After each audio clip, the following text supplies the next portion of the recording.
Greetings, fellow pilgrims. My name is Droll Gaming. I welcome you to today's sermon to bask in the glory of the Holy Scripture and accompany me on a sacred journey as we cultivate our faith through turn-based RPG combat with demonic gargoyles and giant fish people, busting a move in this text-based adventure known as 3 Verses. To get right into our pious quest, we begin our blessed adventure by starting somewhere not so favorable, Purgatory. Although Purgatory in this case seems to take the shape of a hotel where we encounter several faceless people. Another one, and another one. Who inform us that the world's denizens are broken up into 2 types, poets and deities.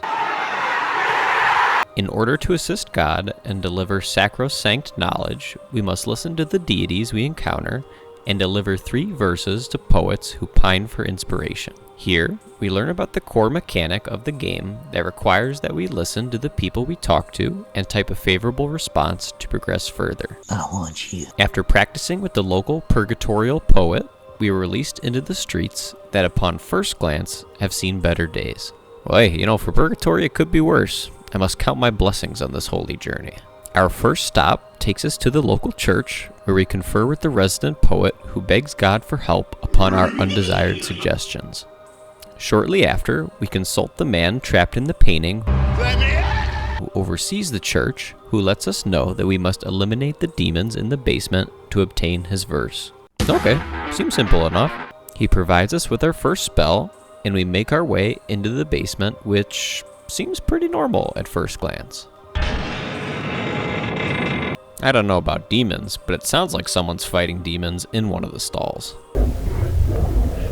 We come across a janitor who does not hesitate to express his frustrations about the bathroom being dirtied and lets us know that punching the walls may help us as it has helped him.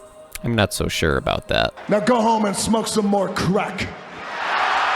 He gives us the key to the bathroom, which then lets us gain access to our first destination. Okay, let's take a look at the damage. Oh, the men's bathroom turns out to be a desolate wasteland with debris flying above our heads. And that's normal. Oh shit, here we go again. What wasn't normal, however, is that the bathroom is filled with demonic gargoyles who engage us in turn-based combat. From here, we must use the phrases we used earlier to combat our enemies.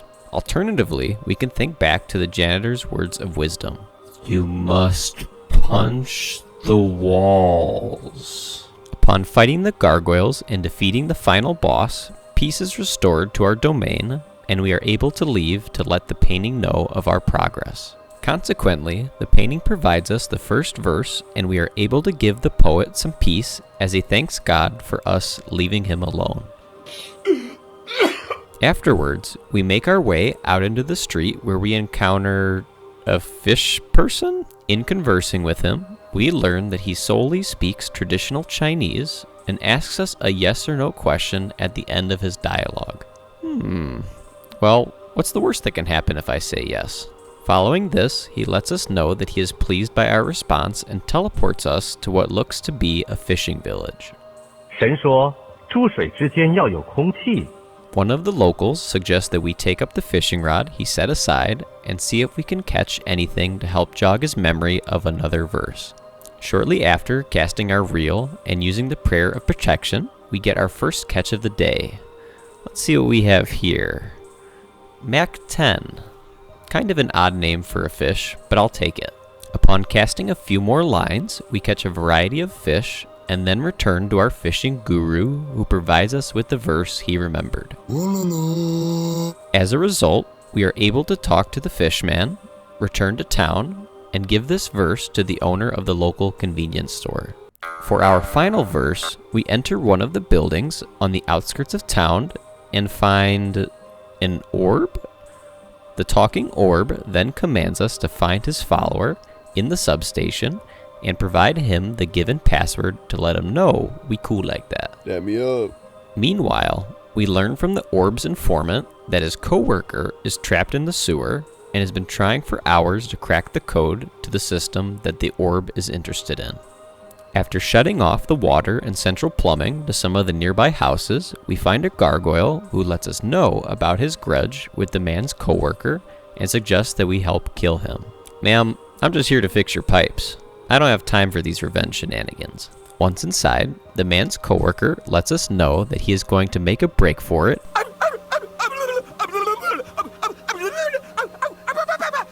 and we are left to solve the esoteric puzzle that mind broke him. Fortunately, we have the code given to us by the orb and his employee, which lets us activate the system that transforms one of the buildings in the town into a tree? Ah, the miracle of life. On the tree is a note containing the final verse, which we share shortly after with the remaining poet, who we find chilling in a hot tub. In the beginning.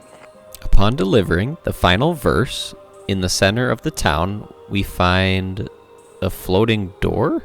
My curious George monkey brain has its neurons activated as I gravitate to the door and open it. Subsequently, we are provided with ending 2 of the game, a series of seemingly disjointed quotes and background imagery that created a feeling of uneasiness and dread as I watched it unfold.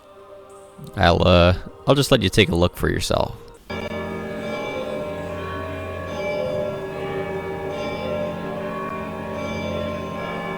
Given that this was only the second ending, I was motivated to find the remaining endings and reach enlightenment.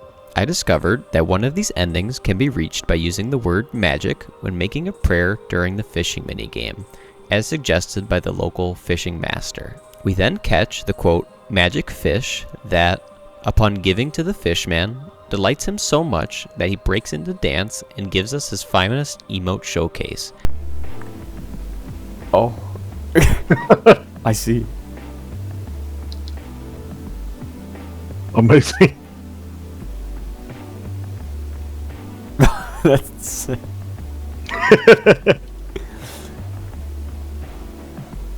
as we conclude ending 4.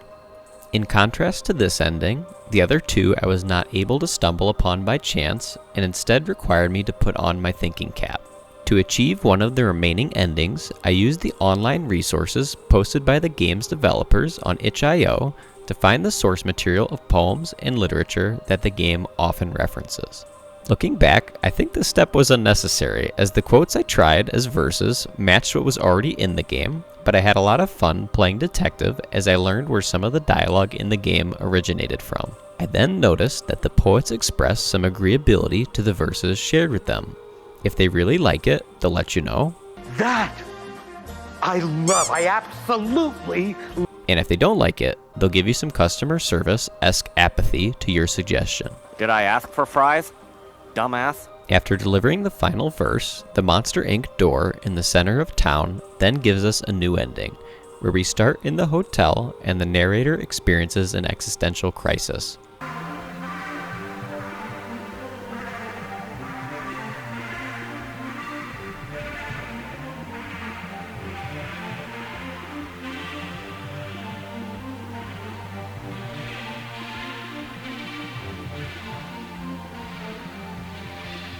Well, you have fun with that. The final ending involves a similar process where, instead of satisfying the poets, we ruin their prophetic dreams with mediocrity. Accordingly, malevolent gargoyles then rain down from the heavens and generate an orb of evil in the center of the town that presumably damns everyone stuck in purgatory with us.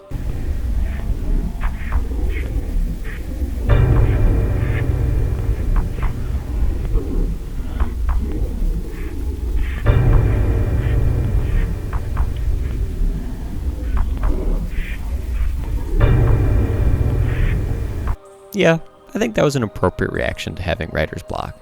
And with this final ending, we conclude our sacred pilgrimage and finish 3 verses. This video was a little shorter than usual, but I wanted to try out a new video format, and what better opportunity to showcase these shorter reviews by using an awesome game like 3 verses. I wanted to thank everyone who worked on this game, as I had an amazing experience playing the game with friends and creating this video to share your hard work with the viewers. Moreover, I had a lot of fun tracking down the online literary resources that helped give context to the game's verses and created an ARG-like mystery. a concept that I love exploring in any game that has one. I also wanted to thank you, the viewer, for your continued support and tuning in to this review of the memorable experience I had with 3 verses. If you enjoyed the video, please consider liking and subscribing. Also, if you had a favorite part of the video, please comment down below what it was. Personally, my favorite part of the game was being caught off guard and laughing at the fishman dancing and ending 4, or copying and pasting gibberish into the notes organizer in the game until it ended up crashing. Eating a burger with no honey mustard.